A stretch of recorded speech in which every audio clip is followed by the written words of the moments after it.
Israel Utara kembali alami chaos setelah serangan besar-besaran dari Hizbullah pada Rabu sore, 12 Juni 2024. Sirine di seluruh Israel Utara bahkan terus meraung-raung saat serangan 100 lebih roket Hizbullah berlangsung.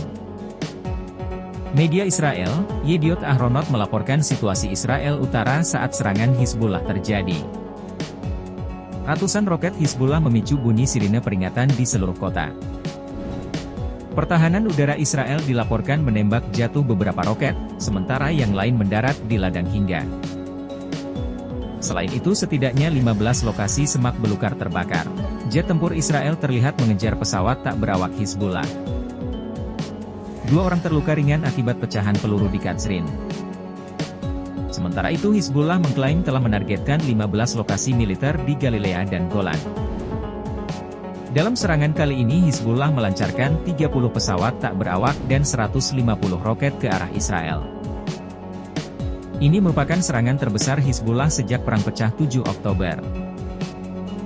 Hizbullah menegaskan bahwa serangan ini sebagai pembalasan atas pembunuhan komandan senior Taleb Adallah.